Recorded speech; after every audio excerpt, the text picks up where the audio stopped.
নমস্কার বন্ধুরা, চলে এসেছি অনেকদিন পর আবার একটা ইউটিউব ভিডিও নিয়ে। আমার ইউটিউব চ্যানেলের নাম শুভদীপ চট্টোপাধ্যায় ব্লগিং। তো আজ একটা বিশেষ দিন আমাদের এনএসটি হাওড়া দাসনগরে কলেজে। তো আমি সেখানেই উপস্থিত আছি। আমার সঙ্গে আছে আমার নতুন বন্ধু বান্ধবরা, আমার যে সমস্ত স্যার শিক্ষকরা উপস্থিত আছে। সবাই আজকে যে বিশেষ কারণে উপস্থিত হয়েছে সেটা হচ্ছে আজ কবিগুরু রবীন্দ্রনাথ ঠাকুরের জন্মদিন। তাছাড়া আজকে 25শে বৈশাখও।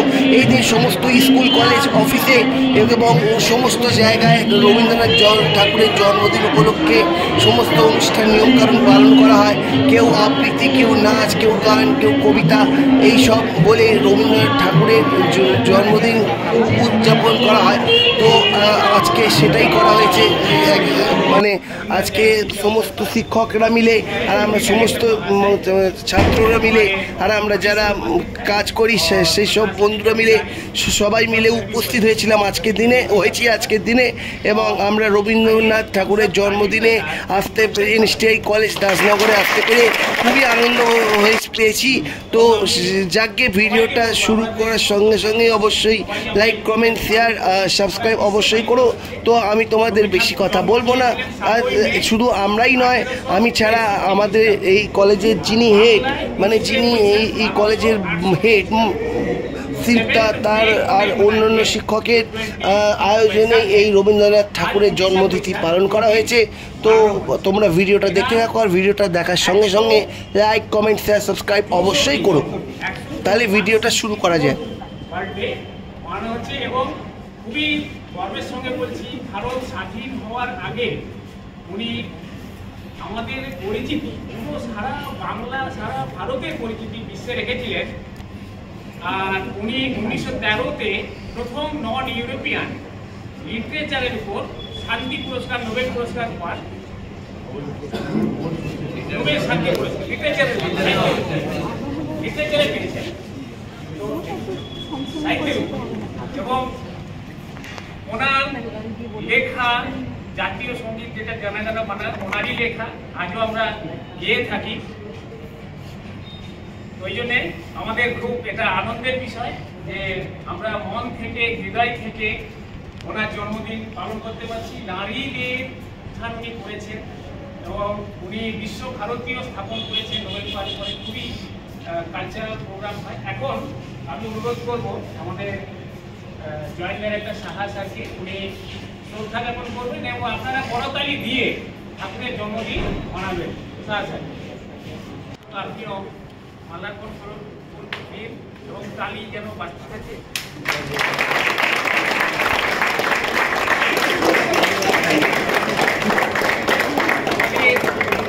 ট্রেনিং ইনচার্জ অতনু সেন খুব আগ্রহ সহকারে পালন করতে বড় সরকারি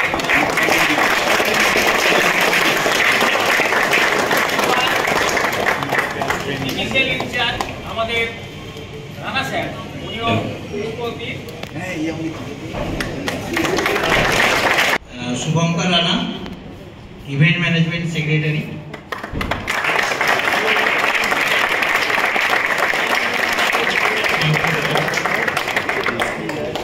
thank you.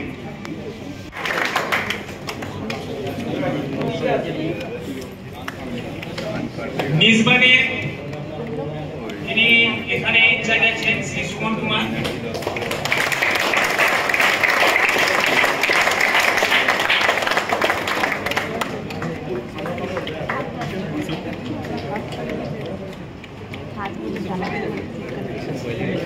Guest faculty Shri Upendra.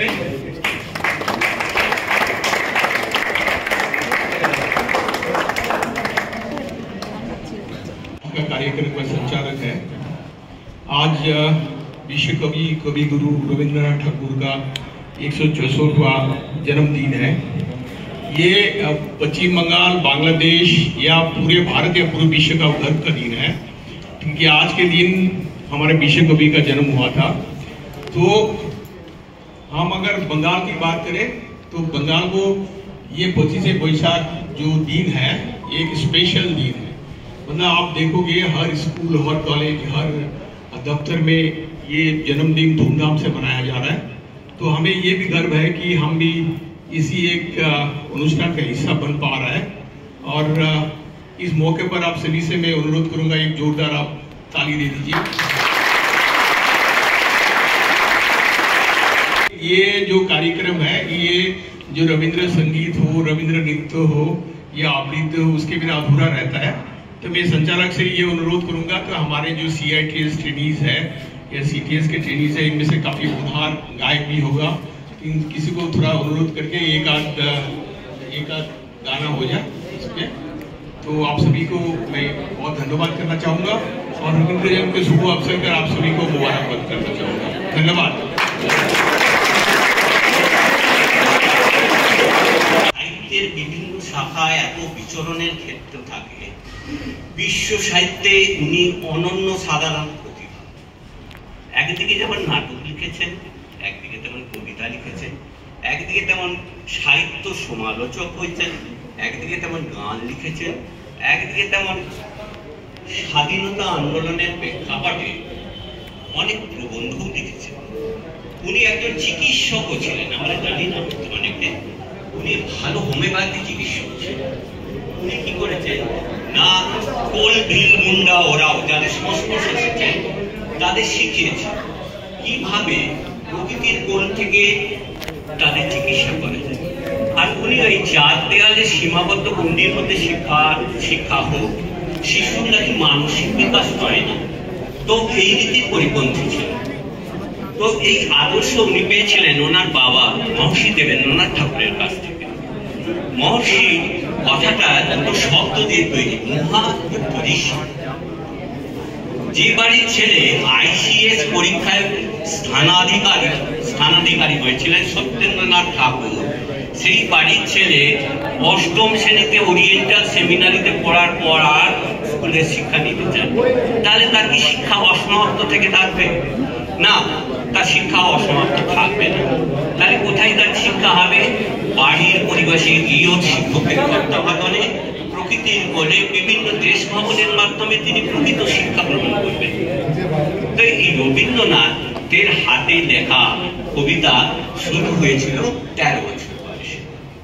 উনি 80 বছর বয়সে পরলোক গমন করেন, তখন হচ্ছে 7 আগস্ট 1941। কিন্তু তার কলম থেমে থাকেনি, তিনি অনর্গল লিখে গেছেন। একটা জিনিস আমরা যখন ভাবি তিনি কি শিক্ষাবিদ, আমরা তাকে স্মরণ করবো। হ্যাঁ, তিনি বড় শিক্ষাবিদ। বাংলা ভাষা তখন সবে বিকাশ লাভ করেছে। কি বিকাশ লাভ করেছে? বাংলা ভাষার দুটো রীতি আছে, একটা হচ্ছে সাধু রীতি, একটা চলিত রীতি। সংস্কৃত থেকেই ভারতীয় অধিকাংশ ভাষার বিকাশ। তো উনি কি করেছিলেন, উনি দেখলেন যে সাধু রীতিতে ছোট শিশুরা বুঝতে পারবে না।